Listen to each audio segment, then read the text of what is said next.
Hola guys, welcome back to my channel. My name is Roxanne. If it's your first time here, then welcome. I know it's been a really long time. I just have had a lot of stuff going on, but I felt like I missed it and I wanted to sit back down, and I was tagged actually to do a tag video by Marissa over at Little Spider 9. I'll link her channel down below. I'll also link the original creator of this tag down below. It is the POC, or the Person of Color Creator Tag, and I have the questions down here, so if I look down, that's why.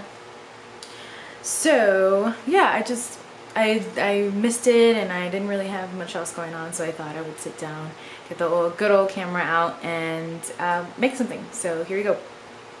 Number one, what ethnicity / race is do you identify as? Do you identify as intersectional?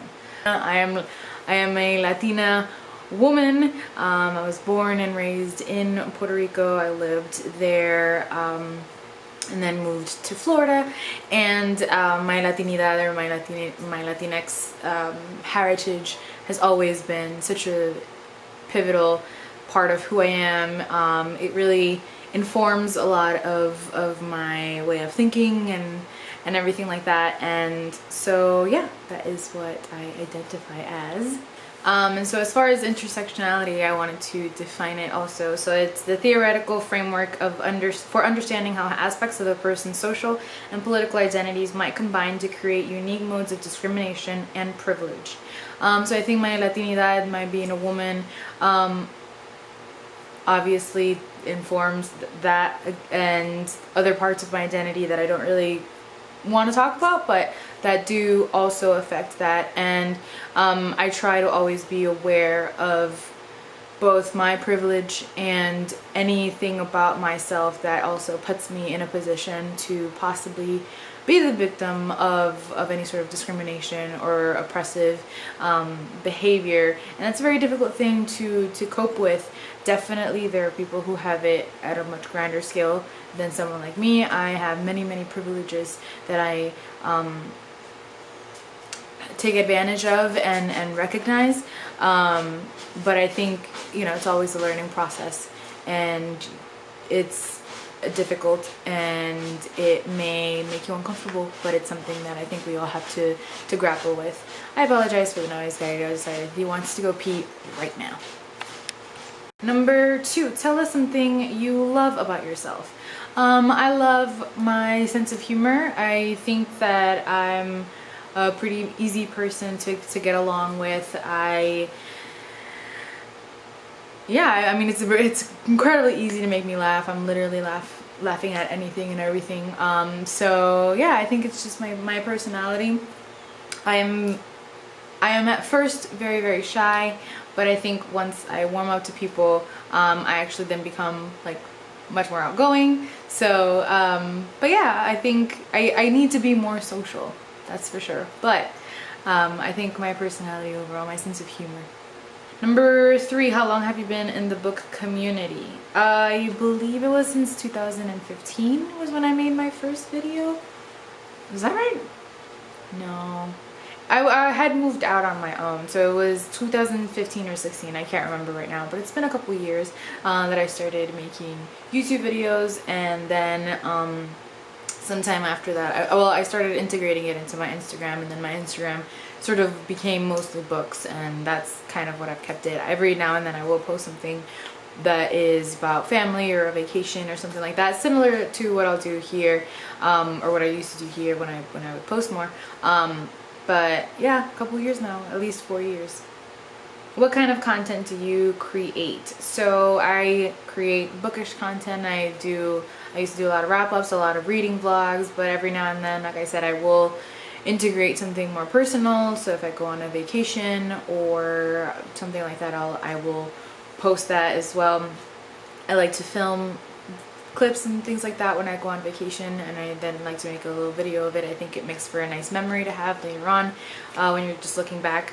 So I'll put that, and when I'm doing my reading vlogs, I will post things that I'm doing throughout the day that are not specifically related to reading, but mostly it'll be like reading wrap-ups, book hauls, a few tags here and there.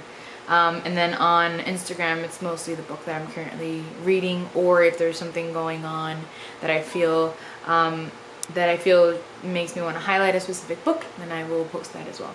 Number 5, what is your favorite genre? So I guess literary fiction, although that's so broad. Specifically ones that relate specifically to my ethnicity. So if it's like a Latinx author, I will really gravitate towards it. I love mystery as well. Mystery and cozy murder mysteries, you guys know that are specific cozy murder mysteries I love, which is something that friends in real life always tease me for. But yeah, I would say that and mystery are my favorite and sort of my go-to. Tell us about your favorite POC authors. Tell us more. Indie published POC authors. I actually don't really know much about indie publications, which is, you know, my bad, and something that I should look much more into.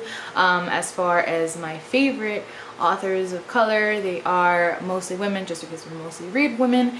Esmeralda Santiago, you guys know, is probably my favorite author of all time. She is a Puerto Rican author. She's done my favorite nonfiction book of all time, which is When I Was Puerto Rican. I love Helen Huang.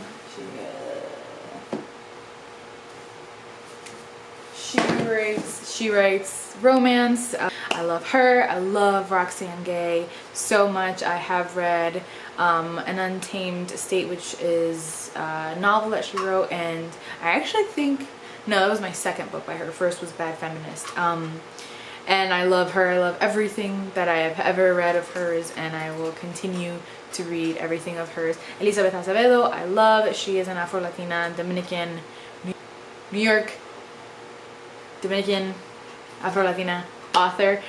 She does young adult, and I absolutely adore all of her books, and I think she has gotten better with every book that I have read of hers that has come out. So definitely check them all out. No, I skipped a question. After what is your favorite genre was, what are your top 3 favorite books? So my top 3 favorite books are Pride and Prejudice by Jane Austen, When I Was Puerto Rican by Esmeralda Santiago, and the entire Harry Potter collection, which I understand there's a lot of negativity and a lot of shit going on with JK. I have really had to just kind of completely separate her from, which I know is something that a lot of people have to grapple with, like, especially creators. Do we separate creators from, do we separate artists from their work? Can we do that? Should we do that? I think that's, I kind of take it on a, I honestly don't know what the right answer for that is, and I'm not going to preach to anybody on that, but given the significance of the work in my childhood and in my life, and how the memories I have with it and my family, I have felt the need to just have to separate her from the work personally, and but I understand what's going on there, and I understand, you know, you have to educate yourself and then also kind of make that decision. So that's what I did. But the Harry Potter series, Pride and Prejudice, and When I Was Puerto Rican. Where can we find you outside of YouTube? So I do have a Twitter and I have an Instagram. I will always post them in the box down below, and they will be there this time as well if you would like to be friends with me there as well. Shout out some awesome POC creators. So I'm actually going to go through my YouTube subscriptions and on Instagram as well, and I will actually make a whole list and put them down in the description box. So do please check everybody out, because they're people that I love, that I respect, and that I think more people should follow and look at their work. Don't forget to tag. So I don't typically tag people when I do tag videos, so if you watch this and enjoyed it and would like to do it yourself, please feel free. Sort of feel tagged, consider this your tag. And then do let me know if you've done it so that I can check it out as well. Thank you to Marissa for tagging me. And yeah, thank you guys for coming back and watching a video. I know it's been a long time. I don't know when I'll be back. I think it just kind of depends on my mood and what's going on at the moment. But yeah, I have missed you guys very, very much. Thank you for watching and for listening. I love you guys.